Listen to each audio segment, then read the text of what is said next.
हाय पिलामाने welcome to my channel Pragya study zone. पिलामाने जदि मो चैनल को नुआ करी आछंती ताले सब्सक्राइब करी बेल आइकन जो क्लिक कर नियंतु जहा द्वारा कि मोर समस्त वीडियो आपन पाखरे पहुंच पारिबो। पिलामाने आज आमे डमकच पाठर समस्त क्वेश्चन आंसर गुडी को देखि नबा। देखो एठी लेखिला मो बुझिबारे तळे लेखिची आस विषयटी को भल भाबे पढिबा बुझिबा और उत्तर लिखिबा। निम्नलिखित प्रश्नगुड़िकर ठीक उत्तर पाखरे तारा चिन्हटिए दबा। 1 नंबर साद्री भाषा क्यों दुईटी भाषार सम्मिश्रण रे सृष्टि। आंसर जो पिला माने आर ओडिया और हिंदी ता पाखरे स्टार चिन्हटिए दे देबा। 2 नंबर क्यों मासरे जितिया पर्व पड़ी थाए। आंसर जो पिला माने आश्विन आश्विन मासरे जितिया पर्व पड़ी थाए ता पाखरे स्टार चिन्हटिए दे देबा। 3 नंबर डमकच नृत्यटी केउ मासरू केउ मास पर्यंत पालन करा जाए। आंसर जो पिला माने कार्तिक पूर्णिमा ठारू बाहुडा रथ पर्यंत ता पाखरे स्टार चिन्हटिए दे देबा। नेक्स्ट देखो 4 नंबर रांचीर लोकसंगीत लेखकों को क्यों गीत लगुला। आंसर हो पिला माने बौद्ध गान और दोहा ता पाखरे पिला माने स्टार चिन्हटिए दे देबा। देखो पिला माने 5 नंबर द्वितीय ओषटी कहार मंगल कामना पाई किए पालन करथांती। आंसर हो पिला माने माँ पुअर मंगल पाई एही ओषटी को करथांती ता पाखरे स्टार चिन्हटिए दे दियो। देखो पिला माने एठी लेखिला मिलीमिशी जोड़िबा। तळे लेखिछि देखो क स्तंभ रे दी जाइथिबा शब्द सहित ख स्तंभ रे थिबा उत्तर को रेखा द्वारा जोड़। एठी पिला माने क स्तंभ देइछि एपटे ख स्तंभ देइछि। क स्तंभर समस्त शब्द गुडी को ख स्तंभ रे थिबा शब्द सहित मिलेइबाकू देइछि। बुझिले। देखो 1 नंबर रे देला जावा जावाटा पिला माने हमर हो जिवो 4 ओदा बाली रे ज धान गहम हरड़ प्रभृतिर बिहन बतुरी गजा। बुझिले। नेक्स्ट देखो पिला माने हमर देइछि अंगनाई अंगनाई हे जिवो एक प्रकार गीत। नेक्स्ट देला कर्मा पर्व हबो करमा गछर डाल को पूजा करा जाय। जितिया जितिया पर्व हबो पिला माने अश्वत्थ गछर डाल को पूजा हुए। सादरी सादरी हे जिवो ओडिया और हिंदी भाषा मिसा मिसी। बुझिले। चलो नेक्स्ट देखिबा। देखो पिला माने एठी लेखिला मिलीमिशी ठीक उत्तर बाछंतु। तळे लेखिछि क रे पाठरू एक निर्दिष्ट वाक्य पई दुईटी समान उत्तरबोधक वाक्य दे जाइछि। सांगमानक सह मिसी ठीक उत्तर पाखरे टिक चिन्ह दियो। बुझिले। चलो लेखि नबा आम सब किछि। देख पिला माने एठी लिखिछि वाक्य तापर लिखिछि उत्तरबोधक वाक्य। देख तळे लिखिला पर्वर 7-8 दिन पूर्वरु ओदा बालीर ज धान गहम हरड़ प्रभृतिर बिहम मतुरी गजा होई सारिथिबो। आर ठीक आंसर टी हेबा पिला माने अश्वत्थ गछर डाल पूजा होई चारिपटे नृत्य हुए ता पाखरे टिक चिन्हटी दे दियो। देखो नेक्स्ट लिखिला रांचीर लोकसंगीत कौन एहीपरि। आंसर टी हेबो पिला मानार बौद्ध गान और दोहार संगीत परि ता पाखरे टिक चिन्हटी दे दियो। तापर देखो लिखिछि ए पर्व भौणी करे भाईर मंगल पाई। आंसर टी हे जो पिला माने कर्मा पर्व पालन करा जाए ता पाखरे टिक चिन्ह दियो। नेक्स्ट देला कार्तिक पूर्णिमा ठारू बाहुडा रथ जाके। आर आंसर जो पिला माने डमकच नृत्य ता पाखरे टिक चिन्ह दे दियो। बुझिले। चलो नेक्स्ट देखिबा।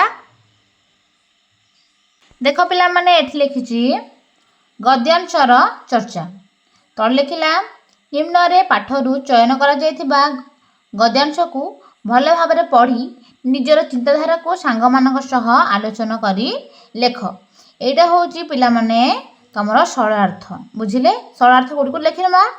देखो क रे पचारची ଦେଖିଲି ଅପୂର୍ବ ଭଙ୍ଗୀ ସେ ନୃତ୍ୟର, ଶୁଣିଲି ଅଶ୍ରୁତ ସ୍ୱର ସେ କଣ୍ଠରୁ, ସେତାଳ ଆଉ ଧ୍ୱନି ଲୟରୁ ରାମ ନାମ ଶୁଣି ମନ ପବିତ୍ର ହୋଇଗଲା। ଏହାର ପିଲାମାନେ ଆନ୍ସରଟିକୁ ଚାଲ ଆମେ ଏବେ ଲେଖିନେବା। ଉତ୍ତରଟି ହେଲା ଦେଖିଲି ଡଟ୍ ଡଟ୍ ହୋଇଗଲା। ଉକ୍ତ ପଦ୍ୟାଂଶଟି ପଠିତ ଆମ ଅଷ୍ଟମ ଶ୍ରେଣୀର ସାହିତ୍ୟ ସୁରଭି ବହିର ଡମ୍କଚ୍ ପାଠରୁ ଆସିଅଛି। ଏଠାରେ ଲେଖକ ଶାନ୍ତନୁ କୁମାର ଆଚାର୍ଯ୍ୟ ଆଦିବାସୀ ବାଳକର ସଙ୍ଗୀତ ଓ ନୃତ୍ୟ ମାଧ୍ୟମରେ ପ୍ରକାଶ ପାଉଥିବା ଭକ୍ତିଭାବ ସମ୍ପର୍କରେ ବର୍ଣ୍ଣନା କରିଛନ୍ତି। ଲେଖକଙ୍କର ମୟୂରଭଞ୍ଜ ଭ୍ରମଣ ସମୟରେ ଜଣେ ବାଳକର ନୃତ୍ୟ ଭଙ୍ଗୀ ଓ ସଙ୍ଗୀତରେ ଅତ୍ୟନ୍ତ ପ୍ରଭାବିତ ହୋଇଛନ୍ତି। ପିଲାଟି ଗାଉଥିବା ସାଉଦି ଭାଷାର ଗୀତରେ ଯେତେବେଳେ ପ୍ରଭୁ ଶ୍ରୀରାମଚନ୍ଦ୍ରଙ୍କ ପ୍ରସଙ୍ଗ ଆସିଲା, ତାହା ଲେଖକଙ୍କ ହୃଦୟକୁ ଛୁଇଁଗଲା ଏବଂ ସେହି ଧ୍ୱନିରେ ଲେଖକ ନିଜକୁ ଭଗବତ ଚିନ୍ତାରେ ହଜାଇ ଦେଇଥିଲେ। ଶେଷରେ ଲେଖିଦେବା ପିଲାମାନେ, ଉକ୍ତ ପ୍ରସଙ୍ଗରୁ ଆମେ ବୁଝିଲୁ ଯେ ସରଳ ଓ ନିଷ୍ପାପ ମନର ସଙ୍ଗୀତ ଭଗବାନଙ୍କ ସହ ଯୋଡ଼ି ହେବାର ସବୁଠୁ ବଡ଼ ମାଧ୍ୟମ। ଦେଖ ଖ ନମ୍ବରରେ ଲେଖିଲା, ଋତୁର ଗୁଣକୁ ନେଇ, ସମୟର ମୁଡ୍କୁ ନେଇ ସ୍ୱତନ୍ତ୍ର ଧରଣର ନୃତ୍ୟ, ସ୍ୱତନ୍ତ୍ର ଧରଣର ସଙ୍ଗୀତର ଆବଶ୍ୟକତା ଏ ଅଞ୍ଚଳର ଆଦିବାସୀ ଜାଣି ନେଇ ପାରିଛି ନା କ'ଣ? ଚାଲ ତାର ଆନ୍ସରଟିକୁ ଆମେ ଏବେ ପିଲାମାନେ ଲେଖିନେବା। ଉତ୍ତର ହେଲା ଚତୁର ଡଟ୍ ଡଟ୍ କ'ଣ? ଉକ୍ତ ଗଦ୍ୟାଂଶଟି ପଠିତ ଆମ ଅଷ୍ଟମ ଶ୍ରେଣୀ ସାହିତ୍ୟ ସୁରଭି ପୁସ୍ତକର ଡମ୍କଚ୍ ପାଠରୁ ଆନିତ। ଏଠାରେ ଲେଖକ ଶାନ୍ତନୁ କୁମାର ଆଚାର୍ଯ୍ୟ ଆଦିବାସୀମାନଙ୍କ ଋତୁଭିତ୍ତିକ ଜୀବନଶୈଳୀ ଓ କଳା ପ୍ରତି ଥିବା ସମ୍ମାନ ବିଷୟରେ ବର୍ଣ୍ଣନା କରିଛନ୍ତି। ଲେଖକ ଦେଖିଛନ୍ତି ଯେ ସେହି ଅଞ୍ଚଳର ଆଦିବାସୀମାନେ ପ୍ରକୃତିର ପରିବର୍ତ୍ତନ ସହ ନିଜର ନୃତ୍ୟ ଓ ସଙ୍ଗୀତକୁ ବଦଳାଇ ନିଅନ୍ତି। ଶୀତ ଋତୁରେ ଡମ୍କଚ୍ ଏବଂ ବର୍ଷା ଶୀତ ଋତୁରେ ଅଙ୍ଗନାଇ ବା ଝୁମ ନାଚ ହୁଏ। ପ୍ରତ୍ୟେକ ଋତୁର ମନୋଭାବ ଅନୁସାରେ ସେମାନଙ୍କର ତାଳ ଓ ସଙ୍ଗୀତ ସ୍ୱତନ୍ତ୍ର ହୋଇଥାଏ। ଶେଷରେ ପିଲାମାନେ ଲେଖିନେବ, ଏହି ପ୍ରସଙ୍ଗରୁ ଏହା ସ୍ପଷ୍ଟ ହେଉଛି ଯେ ଆଦିବାସୀମାନେ ହେଉଛନ୍ତି ପ୍ରକୃତିର ପ୍ରକୃତ ସନ୍ତାନ। ଚାଲ ପରବର୍ତ୍ତୀ କୋଶ୍ଚିନ୍ଟିକୁ ଆମେ ଏବେ ଦେଖିନେବା। ଦେଖ ପିଲାମାନେ, ଏଠି ଲେଖିଲା ବିଷୟର ଚିନ୍ତନ। ତଳେ ଲେଖିଛି ପାଠଟିକୁ ଭଲ ଭାବରେ ପଢ଼ିବା, ଉତ୍ତର ଖୋଜିବା ଏବଂ ଲେଖିବା। କ ନମ୍ବର, କରମା ପର୍ବ ଏ ପର୍ବ ଭଉଣୀଙ୍କର ଭାଇର ମଙ୍ଗଳ ପାଇଁ କରିଥାଏ। ନିଃସନ୍ତାନ ନାରୀମାନେ ପୁତ୍ର କାମନା ପାଇଁ, କୁମାରୀମାନେ ମଧ୍ୟ ମନାସନ୍ତି ଭବିଷ୍ୟତ। ଲେଖକଙ୍କ ଏହି ବାକ୍ୟ ଗୁଡ଼ିକରେ କ'ଣ ଦେଖିବାକୁ ପାଉଛ? ତୁମ ଅଞ୍ଚଳରେ ଏଭଳି କିଛି ପର୍ବ ପାଳିତ ହୁଏ କି? ସାଙ୍ଗସାଥୀମାନଙ୍କ ସହିତ ଆଲୋଚନା କରି ଲେଖ। ଚାଲ ପିଲାମାନେ ଆର ଉତ୍ତରଟିକୁ ଆମେ ଏବେ ଲେଖିନେବା। ଉତ୍ତରଟି ହେଲା, ଲେଖକଙ୍କ ଏହି ବାକ୍ୟ ଗୁଡ଼ିକରୁ ଜଣାପଡ଼ୁଛି ଯେ ଆଦିବାସୀ ପରିବାରର ସମ୍ପର୍କ ଏବଂ ଭବିଷ୍ୟତ ପ୍ରତି ଥିବା ବିଶ୍ୱାସକୁ ବହୁତ ଗୁରୁତ୍ୱ ଦିଆଯାଏ। ଏଠାରେ ପର୍ବ କେବଳ ମନୋରଞ୍ଜନ ପାଇଁ ନୁହେଁ, ବରଂ ଏହା ଶୁଭ ମନାସିବାର ଏକ ମାଧ୍ୟମ। ହଁ, ଆମ ଅଞ୍ଚଳରେ ମଧ୍ୟ ଭାଇର ମଙ୍ଗଳ କାମନା ପାଇଁ ଭାଇ ଜୁଇନ୍ତିଆ କିମ୍ବା ରାକ୍ଷୀ ପୂର୍ଣ୍ଣିମା ପାଳନ କରାଯାଏ। ସେହିପରି କୁମାରୀମାନେ ଉତ୍ତମ ଭବିଷ୍ୟ ପାଇଁ କୁମାର ପୂର୍ଣ୍ଣିମା ଓଷା କରିଥାନ୍ତି। ଦେଖ ପିଲାମାନେ, ଖ ନମ୍ବର, ଋତୁର ଗୁଣକୁ ନେଇ, ସମୟର ମୁଡକୁ ନେଇ, ସ୍ୱତନ୍ତ୍ର ଧରଣର ନୃତ୍ୟ, ସ୍ୱତନ୍ତ୍ର ଧରଣର ସଙ୍ଗୀତର ଆବଶ୍ୟକତା ଏ ଅଞ୍ଚଳର ଆଦିବାସୀ ଜାଣି ନେଇ ପାରିଛି ନା କ'ଣ? ଋତୁ ଅନୁସାରେ କାହିଁକି ପର୍ବ ପାଳନ ହୁଏ? ଏହା କ'ଣ ଆମ ସଂସ୍କୃତିର ପରିଚୟ? ଏମିତି ଋତୁଭିତ୍ତିକ କିଛି ପର୍ବ ତୁମ ଅଞ୍ଚଳରେ ପାଳିତ ହୁଏ କି? ତାହା ଲେଖ। ଚାଲ ପିଲାମାନେ ଆର ଆନ୍ସରଟିକୁ ଆମେ ଏବେ ଲେଖିନେବା। ଉତ୍ତରଟି ହେଲା, ଋତୁର ପରିବର୍ତ୍ତନ ମଣିଷର ମନ ଉପରେ ପ୍ରଭାବ ପକାଇଥାଏ। ତେଣୁ ସେହି ଉତ୍ସାହକୁ ପ୍ରକାଶ କରିବା ପାଇଁ ଋତୁ ଅନୁସାରେ ପର୍ବ ପାଳନ କରାଯାଏ। ଏହା ହିଁ ଆମ ଭାରତୀୟ ସଂସ୍କୃତିର ପରିଚୟ। ଆମ ଅଞ୍ଚଳରେ ମଧ୍ୟ ଅନେକ ଋତୁଭିତ୍ତିକ ପର୍ବ ପାଳନ ହୁଏ, ଯେମିତିକି ବସନ୍ତ ଋତୁରେ ଦୋଳ ପୂର୍ଣ୍ଣିମା, ଗ୍ରୀଷ୍ମ ଋତୁରେ ରଜ ପର୍ବ ଏବଂ ଶୀତ ଋତୁରେ ମକର ସଂକ୍ରାନ୍ତି ଇତ୍ୟାଦି। ଦେଖ ପିଲାମାନେ, ଗ ନମ୍ବର ଦେଲା, ପାଳନ୍ତି ମଧ୍ୟ ଅନ୍ୟ ସମସ୍ତେ, ଯେଉଁମାନେ ଜୀବନକୁ ଦୁଃଖର ଗନ୍ତାଘର ନ କହି ଆନନ୍ଦର ଉତ୍ସ ମନେ କରନ୍ତି। ଲେଖକ ଏପରି କହିବାର ତାତ୍ପର୍ଯ୍ୟ କ'ଣ? ପର୍ବପର୍ବାଣି ସୁଖ ଦୁଃଖକୁ ପ୍ରକାଶ କରେ କି? ତୁମେ ଯାହା ଚିନ୍ତା କରୁଛ ଲେଖ। लेखक एपरि कहबार तात्पर्य हेउछि जे जीवन में दुख सबुबले थाए किंतु सेथिरे भांगी न जाई मिलिमिशि खुशी पालन करबा उचित। पर्वपर्वाणी आम मनरु दुख दूर करी आनंद भरी दिए। यह मनुष्य को एकाठी हेबाकू एवं परस्पर दुख भूली खुशी बांटिबाकू शिखाई थाए। चल परवर्ती क्वेश्चन को आम एबे देखि नबा। देख पिला माने घ नंबर राम और कृष्ण नाम ए दुई नाम को जपमाली करी भारत बंची रही। भारतर अधिकांश पर्वपर्वाणी राम और कृष्ण जीवनधारा सहित जड़ित। जदि तुम अंचल राम और कृष्ण को देवता रूपे नहीं जो पर्व पालन कर ताहार तालिका प्रस्तुत कर। चल पिला माने आर आंसर को आम एबे लिखि नबा। घ नंबर उत्तर है लेखकों कहवा अनुसार राम और कृष्ण होउछंती भारतर संस्कृतिर प्राण। मो अंचल यही दुई देवता को नहीं पालित होइथिबा पर्वगुड़िक है रामनवमी, श्रीकृष्ण जन्माष्टमी, रथयात्रा, रास पूर्णिमा और दोल यात्रा। देख पिला माने नेक्स्ट लिखला 1 नंबर पर्वर 7-8 दिन पूर्वर ओदाबाली रे ज धान गहम हरड़ प्रभृतिर विहन बतुरी गजा हो सारी। पर्व सहित शस्य और प्रकृतिर संपर्क को तुमे किपरि देख। एहीपरि शस्य और प्रकृतिर संपर्क को नहीं थिबा पर्वपर्वाणीर नाम लेख। चल पिला माने तार उत्तर को आम एबे देखि नबा। उत्तर है पर्व एवं प्रकृति मध्य निबिड़ संपर्क रही। शस्य हेउछि भगवान का आशीर्वाद एवं चाषी सबुठ बड़ संपत्ति। कर्मा पर्वर जावा पर्व परी अनेक पर्व अच्छी जो आम शस्य और प्रकृति को सम्मान दे था। शस्य और प्रकृति सह जड़ित पर्वगुड़िकर नाम है नुआखाई, अक्षय तृतीया, माणबसा गुरुवार एवं मकर संक्रांति। बुझे पिला माने चल परवर्ती क्वेश्चन को आम एबे देखि नबा। देख पिला माने एठी लिखिला अनुमान एवं कल्पना।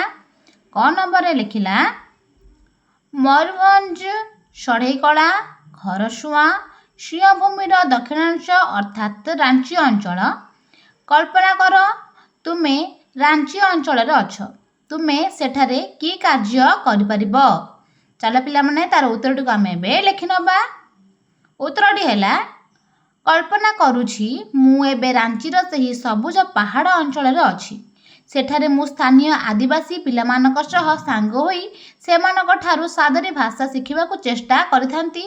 सेमानक सह मिसी बणर फलमूल संग्रह करिथांती एवं संध्या समय रे गाँ मझिरे मादल बजाई नाचिबार आनंद उपभोग करिथांती। सेठारे रही मु प्रकृति को किपरि सम्मान दिया जाए शिखि पारि थांती।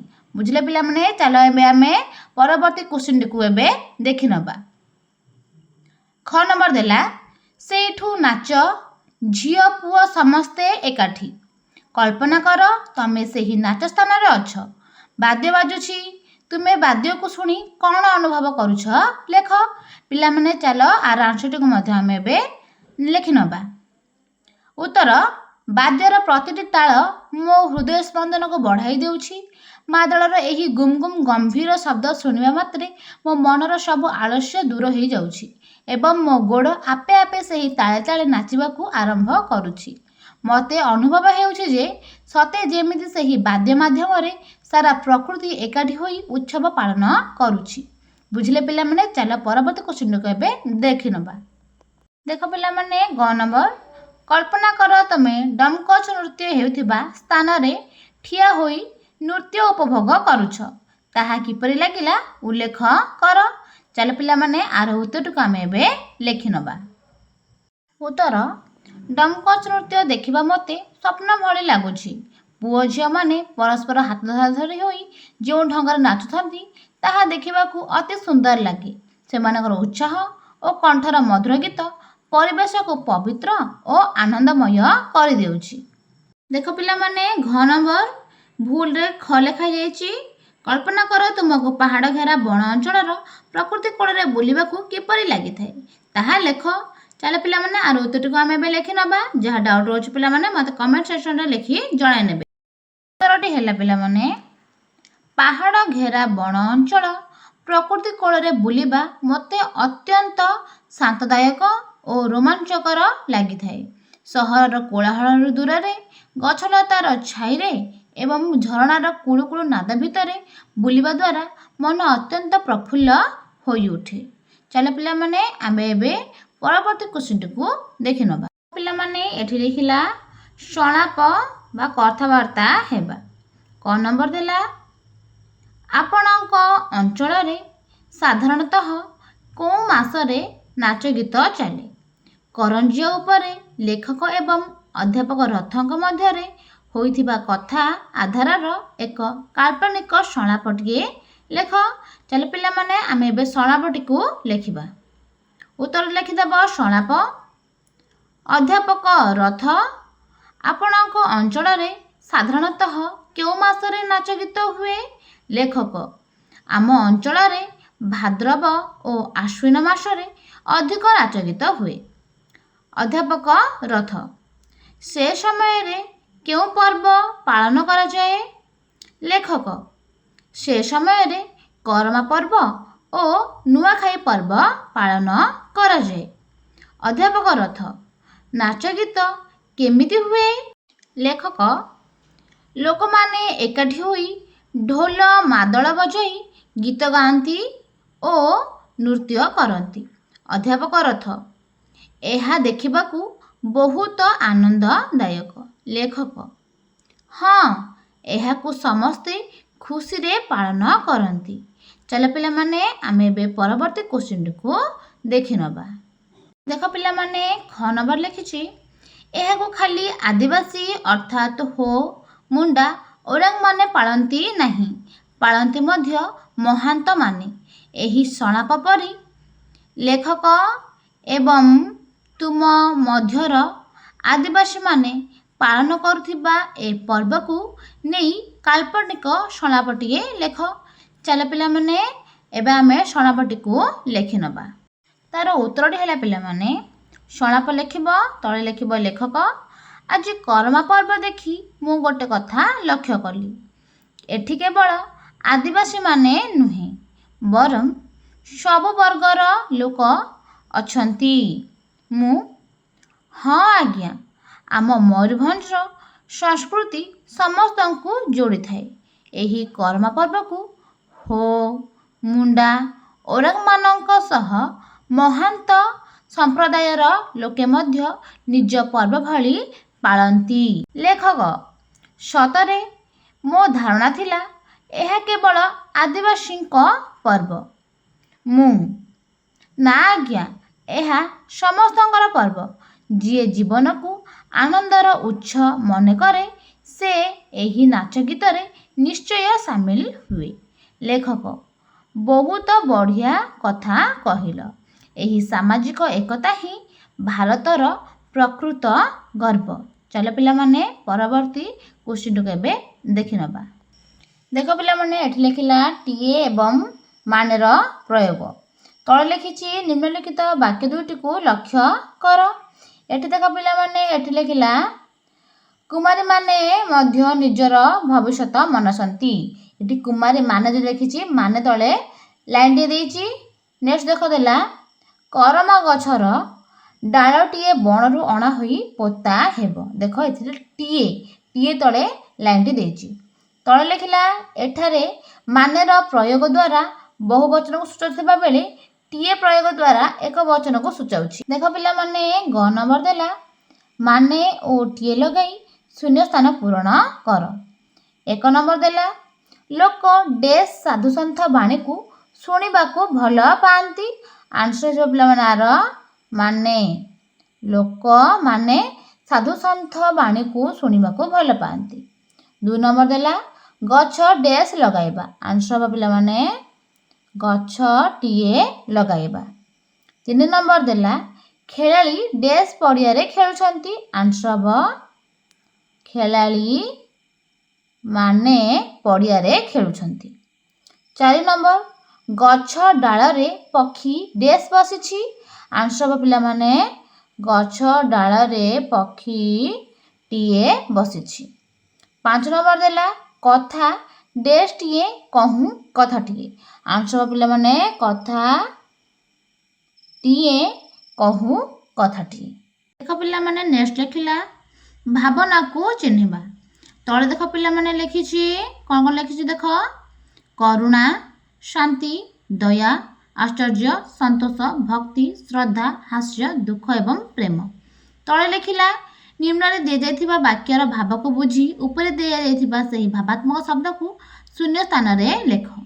1 ନମ୍ବର ଦେଲା ସ୍ତ୍ରୀ ଲୋକମାନେ ଏ ଜାୱାକୁ ମନେ କରନ୍ତି ଅତି ପବିତ୍ର, ଗଭାରେ ଖୋସନ୍ତି, ବାହୁରେ ବାନ୍ଧନ୍ତି, ନାଚ କରୁଥାନ୍ତି। ଆଉ ଉତ୍ତରଟି ହେଇଯିବ ପିଲାମାନେ ଭକ୍ତି। ଦେଖ 2 ନମ୍ବର ସେ ତାଳ ଆଉ ଧ୍ୱନି ଲୟରୁ ରାମ ନାମ ଶୁଣି ମନ ପବିତ୍ର ହୋଇଗଲା। ଆର ଅର୍ଥ ହେବ ପିଲାମାନେ ଶାନ୍ତି। ଦେଖ ନେକ୍ସଟ ଦେଖିଲା 3 ନମ୍ବର ଋତୁର ଗୁଣକୁ ନେଇ ସମୟର ମୁଡକୁ ନେଇ ସ୍ୱତନ୍ତ୍ର ଧରଣର ସଙ୍ଗୀତର ଆବଶ୍ୟକତା ଏ ଅଞ୍ଚଳର ଆଦିବାସୀ ଜାଣି ନେଇ ପାରିଛି ନା କ'ଣ? ଆର ଉତ୍ତରଟି ହେଇଯିବ ପିଲାମାନେ ଆଶ୍ଚର୍ଯ୍ୟ। 4 ନମ୍ବର ଏହାକୁ ଚାଙ୍ଗୁଡ଼ି ରଖି ଅତି ସୁନ୍ଦର ଭାବେ ସଜେଇ ଦିଅନ୍ତି ବଣ ଫୁଲରେ, କାକୁଡ଼ି ଜହ୍ନି ଫୁଲର ଗଜରା ମାଳରେ। ଆଉ ଉତ୍ତରଟି ହେବ ପିଲାମାନେ ଶ୍ରଦ୍ଧା। 5 ନମ୍ବର ଦେଲା ହଁ ହଁ ଏ ପର୍ବ ମା କରେ ପୁଅ ପାଇଁ। ଆଉ ଉତ୍ତରଟି ହେବ ପିଲାମାନେ ପ୍ରେମ। ଲେଖିନିଅ ପିଲାମାନେ ଜଲ୍ଦି। ଦେଖ ପିଲାମାନେ ଏଠି ଲେଖିଛି କାଳ ବା ସମୟର ପରିଚୟ। ତଳେ ଲେଖିଲା ପିଲାଟି ନାଚିଲା ନାହିଁ, ଖାଲି ଗୀତଟିଏ ମଧ୍ୟ ବୋଲିଲା। ତୁମେ ନିଶ୍ଚୟ 3ଟି କାଳ ସମ୍ପର୍କରେ ଜାଣିଥିବ। ଏହି 3ଟି କାଳ ହେଉଛି ବର୍ତ୍ତମାନ, ଅତୀତ ଏବଂ ଭବିଷ୍ୟତ କାଳ। ଉପରୋକ୍ତ ବାକ୍ୟଟି ଅତୀତ କାଳ ସୂଚିତ କରୁଛି। ଦେଖ ଏଠି କ ନମ୍ବର ଦେଲା ପାଠର ନିମ୍ନଲିଖିତ ଧାଡ଼ିଗୁଡ଼ିକୁ ପଢ଼ ଏବଂ କେଉଁ କାଳର ସୂଚନା ଦେଉଛି ତାହା ଲେଖ। ବର୍ତ୍ତମାନ, ଅତୀତ, ଭବିଷ୍ୟତ 3ଟି ଅପସନ୍ ଦେଇଛି। 1 ନମ୍ବର ହୃଦୟ ବିଗଳିତ ହୋଇଗଲା। ଏଇଟା ଲା ଉଚ୍ଚାରଣ ହେଉଛି, ସେଥିପାଇଁ ପିଲାମାନେ ଏଇଟା ହେବ ଅତୀତ। 2 ନମ୍ବର ରାତିରେ ମାଦଲ ଶୁଣିବେ। ଏଠି ବ ଉଚ୍ଚାରଣ ହେଉଛି, ମାନେ ଆର କାଳ ହେଇଯିବ ଭବିଷ୍ୟତ। 3 ନମ୍ବର ପୂଜା କାକୁଡ଼ିକୁ ଧରି ଝିଅମାନେ ଉଠନ୍ତି। ଏଇଟା ପିଲାମାନେ ବର୍ତ୍ତମାନ କାଳ ହେଇଯିବ ଆମର। 4 ନମ୍ବର ଆଶ୍ୱିନ ମାସରେ ପଡ଼ିବ ଜିତିଆ ପର୍ବ। ପଡ଼ିବ ଏଇଟା ପିଲାମାନେ କ'ଣ ହେଇଯିବ ଭବିଷ୍ୟତ। 5 ନମ୍ବର ଅଧ୍ୟାପକ ରଥ ଆଖି ବୁଜି ଭାବି ବସିଛନ୍ତି। ଏଇଟା ପିଲାମାନେ ଭାବୁଛନ୍ତି, ତ ଏଇଟା ବର୍ତ୍ତମାନ କାଳ ହେବ।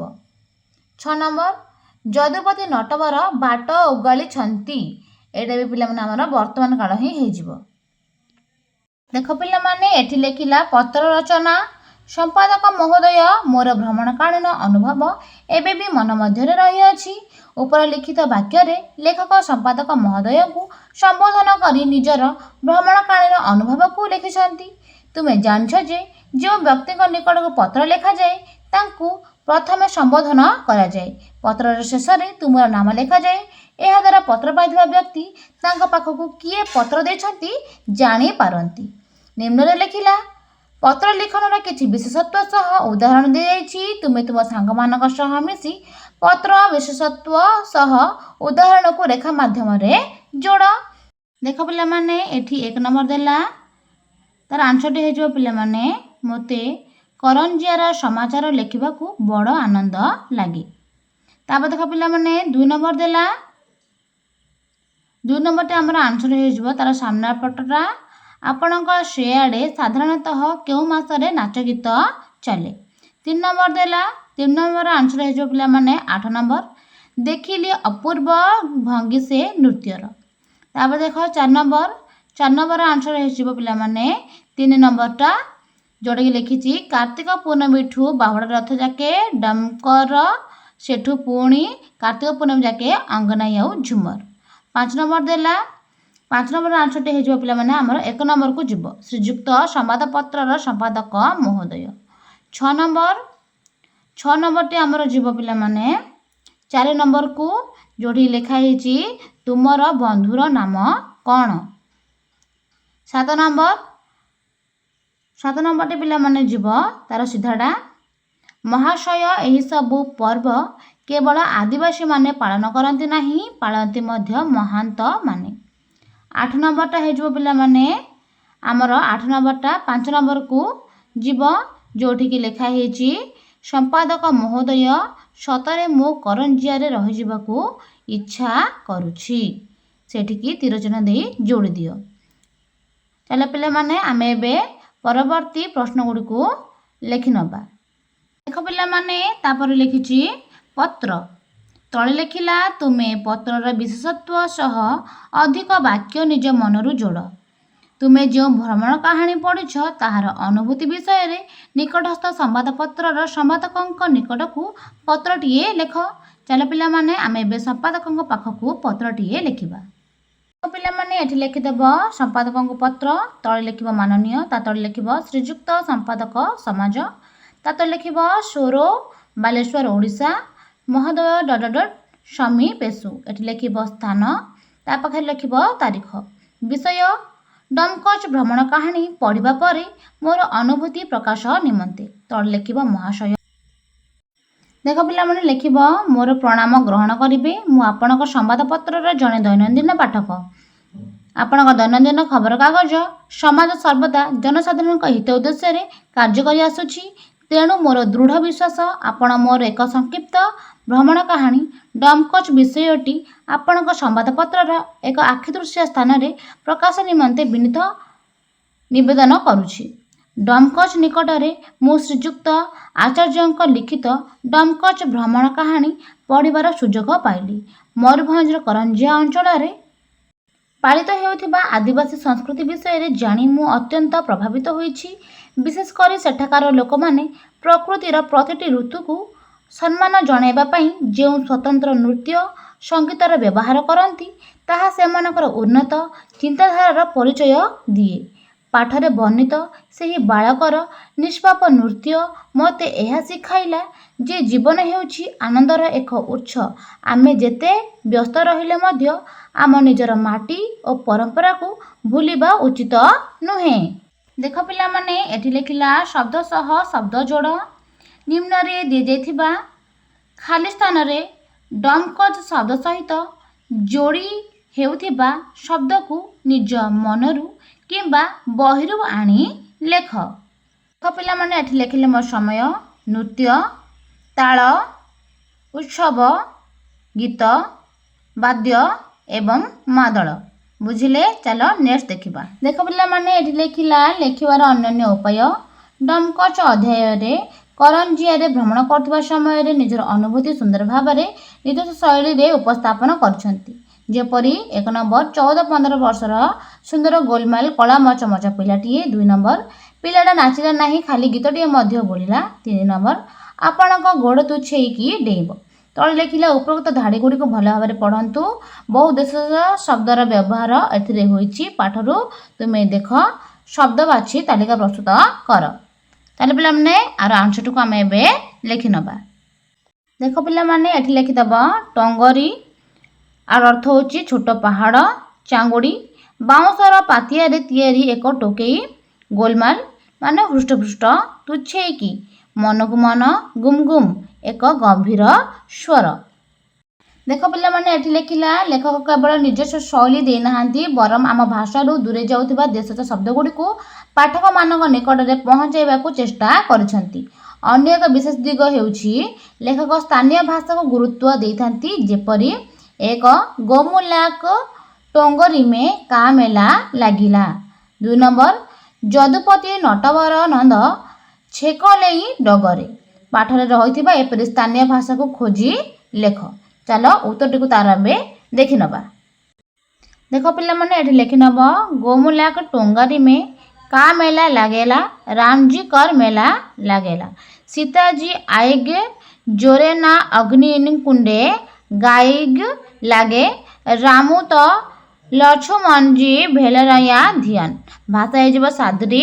ଅର୍ଥ ଗୋମଲା ପାହାଡ଼ ଉପରେ ରାମଙ୍କର ମେଳା ଲାଗିଛି। ସୀତା ଚୁଲିରେ ନିଆଁ ଧରାଉଛନ୍ତି ଏବଂ ଲକ୍ଷ୍ମଣ ଧ୍ୟାନରେ ବସିଛନ୍ତି। ଖ ନମ୍ବର ଆନ୍ସର ଯିବ ପିଲାମାନେ। ଦେଖ ଯଦୁପତି ନଟବର ନନ୍ଦ ଛେକଲେଇ ଡଗରେ ଜଳ ଯାଉ କୈସେ ରଲେ, ତୋଲଡ଼ ଦେଲଉଁ ମୁଙ୍ଗମୋତି ଛେକଲେଇ ଡଗରେ। ଭାଷା ହେଇଯିବ ସାଦରୀ। ଅର୍ଥ ଶ୍ରୀକୃଷ୍ଣ ବାଟ ଓଗାଳିଛନ୍ତି, ମୁଁ ପାଣି ଆଣିବାକୁ କେମିତି ଯିବି, ସେ ମୋ କାଇଁଚ ମାଳି ଛିଣ୍ଡାଇ ଦେଉଛନ୍ତି। ବୁଝିଲେ ପିଲାମାନେ? ସବୁକିଛି କୋଶ୍ଚିନ୍ ଆନ୍ସର ଗୁଡ଼ିକୁ ଲେଖିନିଅ। ଏଠି ଆମର ସମସ୍ତ କ୍ୱେଶ୍ଚନ୍ ଆନ୍ସର ଗୁଡ଼ିକ ଶେଷ ହୋଇଯାଇଛି। ଏସବୁ ପିଲାମାନେ ଆପଣମାନେ ହିଁ କରିବେ। ଯଦି ମୋ ଭିଡ଼ିଓଟି ଭଲ ଲାଗିଛି ତାହେଲେ ଲାଇକ୍ କରିନେବେ, ଆପଣ ସମସ୍ତ ସାଙ୍ଗମାନଙ୍କୁ ସେୟାର କରିନେବେ। ଯଦି ମୋ ଚ୍ୟାନେଲକୁ ନୂଆ କରି ଆସୁଛନ୍ତି ତାହେଲେ ସବସ୍କ୍ରାଇବ୍ କରି ବେଲ୍ ଆଇକନ୍ଟିକୁ କ୍ଲିକ୍ କରିନେବେ। Thank you for watching.